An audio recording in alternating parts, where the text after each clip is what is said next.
CFL on TSN's Jim Barker joins us now as usual Friday spot. And Coach B, if you don't mind, can I jump right in to happy Friday, by the way.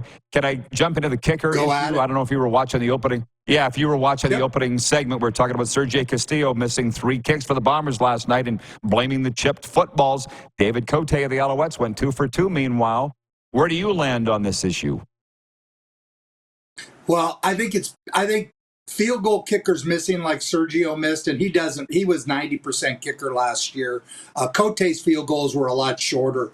To me, it's a problem, and anything that takes away from the quality of our game, I'm not for. And when I first came in the league, kickers had their own balls. I mean, I remember the punters would have these big old balloons that they would punt, and so I don't understand the whole thing of having to have a chip in the ball, just why they can't use a ball that they designate as a kicker's ball that doesn't have the chip in it. You spend your whole life working on a craft, and now all of a sudden, imagine a golfer, he gets his 100-yard wedge shot down, and now all of a sudden they make him use a ball that changes that. And does it change it? Does it not? If they think it does, I'm with the kickers, and I think it's anything like that. There's nothing that they're getting out of that chip, I believe, that they need on an actual field goal attempt, and I think it affects our league. I think it's just a bad look when you're missing field goals, is like the way he did, and so I'm with him. Get rid of it. Get rid of the chip. You're swaying me. I got to write that down. Drop the chip. That'll be the meme today. But hey, listen, my whole life I've been whining. My whole life I've been told, deal with it. So, okay, I stop whining. So how come they can get away with it? That's kind of how I was looking at it. You know what I mean? But you kind of got me thinking here. How much have you delved into it, by the way? Like they said they didn't use these chip balls all at training camp. That's what Brett Lauther was said. They were kind of assured this wasn't going to happen. And that to me is a big problem. Is to throw it in game 1, how does that make the game better? To all of a sudden now you tell the kickers, oh, by the way, you have to use the balls that have the chips in them. Now, whether it affects it or not, in your mind, you have a certain vision of what the chip does, and now it throws you off, and that doesn't make the game better. Again, how far in advance they told them, I don't know. All I know is that didn't look good for the game. Sergio Castillo, our top kicker, one of the top kickers in our league, just butchering 2 field goals. And, Cote, but he did miss a PAT. And when you're missing PATs and short field goals, it's not good. It's just not a good look on the league. So, again, I don't understand the whole – I get the thing about, the genius sports, if that's what this chip is about. But what do you need on a kick that you're going to get out of that chip that you can't get by watching it? I don't get it. So – fair enough, and this will be debated for a while, and we'll see if the complaints register and if they get rid of the chips. So we'll see. But the game itself, it impacted the game, but I still think Montreal would have won. Tyson Philpott looks like... No doubt. Wow. Montreal looks sharp. Well, I was at camp, and I told you that Tyson Philpott was going to be featured a lot more in their offensive package, and certainly he has been. And Keon Julian Grant, I thought, also looked outstanding. They have 2 Canadian receivers that are just outstanding, and then the young new guy, Charleston Rambo. So, Austin Mack, how long until you won't even remember Austin Mack? I don't know. I am concerned about their running game. They didn't need it last night because they were playing a team that offensively was just a 0. You can say what you want, and Zach can say what he wants about not playing in the preseason. I don't buy that. He played like a guy who hadn't played in the preseason. And the preseason is about getting yourself ready. And when I first came to the league, my second year in the league, Doug Flutie's our quarterback. And, you don't want to get Doug Flutie hurt. And Don Matthews says, it doesn't matter what we think. It's what does he need to be ready? And Doug would he took a half in one game and 3/4 in the other game. And if that's what you need, you have new receivers. You have nothing happens in the game the way it happens in practice. There's just a different speed level. And for him not to take one snap, I thought was a critical error. And I thought they played that way. They played like a team that it was like a preseason game to them. I thought they played slow. There was nothing for a fan to get excited about. I mean, watching it at home, it almost put me to sleep. I mean, it was just a poor effort. Let me tell you something though. Next week they go to Ottawa. Now you want to talk about a big ball game, because if they go into Ottawa and they play like that again and they happen to not win, now it's like, okay, what do we got here? We have a team that's going to be a bottom feeder. Is that what's going to happen to them all of a sudden? Again, remember, their defense is completely different. Willie Jefferson's about the only person, Kyrie Wilson is there and Holm is there. But for the most part, they're brand new on defense, playing 2 rookie corners. Yeah. Their offensive line, they've lost Hardrick, and now they're playing Eric Lofton, who was a cast-off from Saskatchewan. Liam Dobson is a first-time starter on the offensive line. And so, there's a lot of question marks in Winnipeg. And I picked them. Well, as you know, the good times don't last forever. They don't. No. Teams would win forever, right? Maybe it's over. We'll see. But I didn't fall asleep last night because I'm on the couch watching, cheering for Cody. And it was all Montreal on the yeah. And don't get upset, Winnipeg. If Cody was your quarterback, I'd cheer for you. Now, big ball games. Hamilton at Calgary tonight. There's a lot of pressure on the Stamps, man. People, even in the market of Calgary, are expecting the Stamps to miss the playoffs this year. That's new.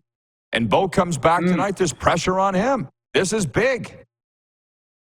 This is a weekend. The whole weekend is big ball games, because this game tonight, obviously, Bo with Scott Milanovich, this is their first, as much as it's important for Bo to stay healthy, it's important for Scott Milanovich to keep him healthy. And I think one of the things you're going to see him do tonight is run a lot of no huddle, a lot of just line up and play, and take a lot of the things away from Bo. He run a lot of tight end sets and wing sets, things that can protect him and keep him healthy. Because with a healthy Bo, again, Butler, is he going to be healthy? I think that's important for him, that he's healthy.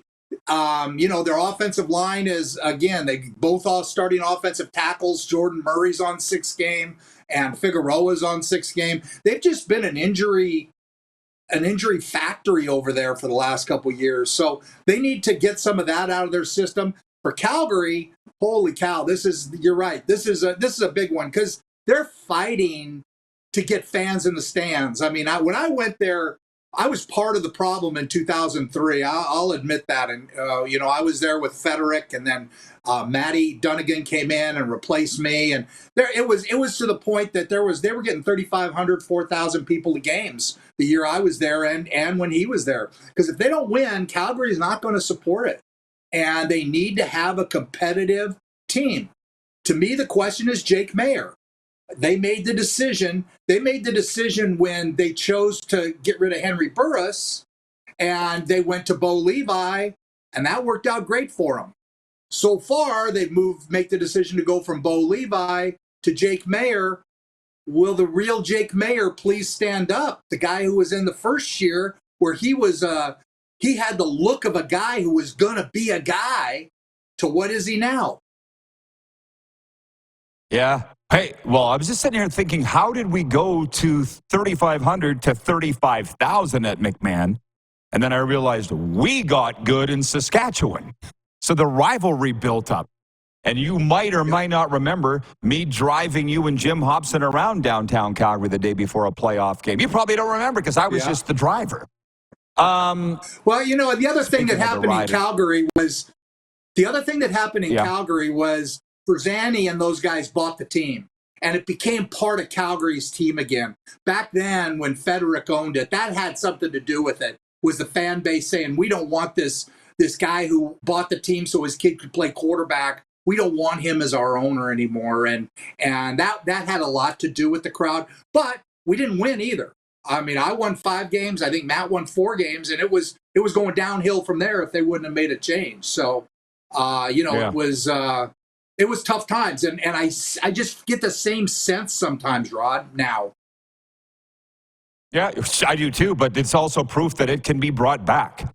Nothing's ever dead. Mm-hmm. Look at the BC Lions.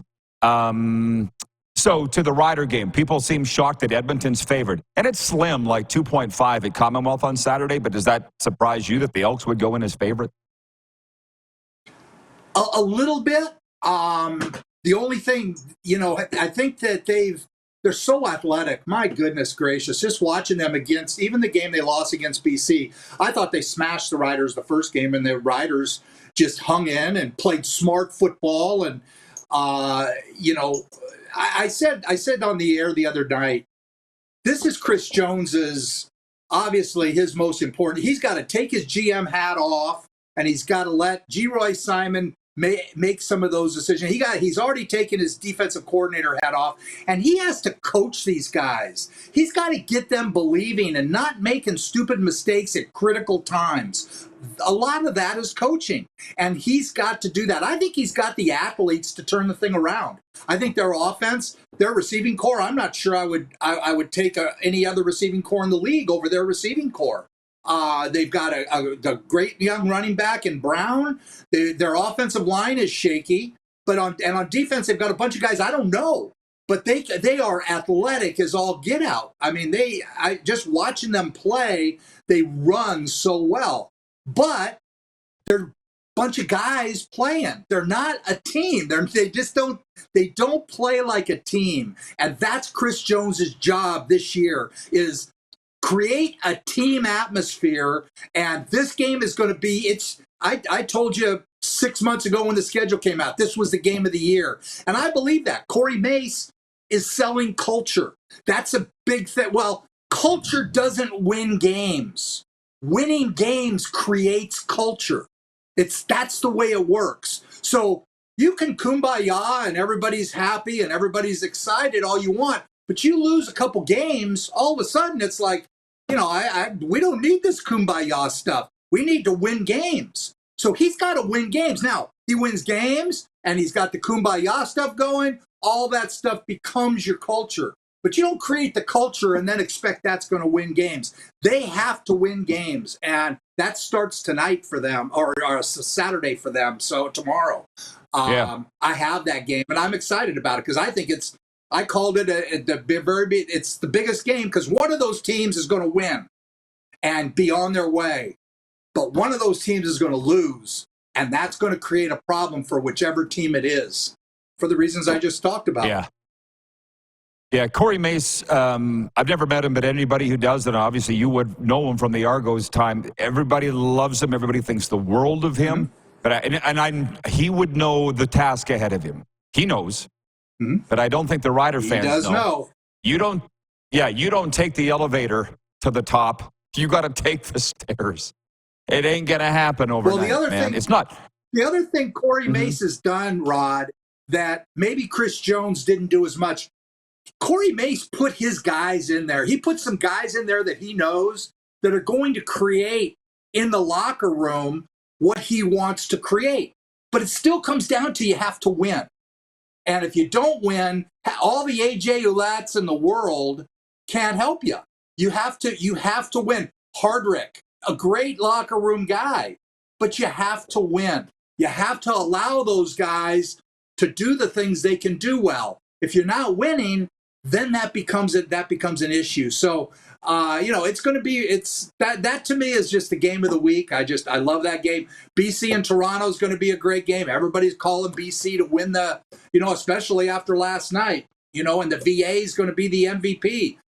You got Davis on this afternoon, and he'll be singing VA's praises, as will Milt. I mean, VA is the guy everybody is touting. So that's a huge game for both teams. What is Cameron Dukes, the rookie, the young guy, what is he going to do in this game on Sunday? And So it's going to be an interesting weekend still to come. Yeah, it's what we love about football, but the CFL specifically is the stories. If Cameron Dukes becomes the guy, and don't think pinball's not praying that he is, hell of a story there coming up from, as you know, indoor football in Las Vegas. And, we know the guy that got him to the CFL. It could be a story. That's why we got to watch the games. Jim, we're out of time. Yep. Thanks for this. We'll be watching for you. Break a leg. See you next Friday. You betcha. The CFL on TSN's Jim Barker. Great job.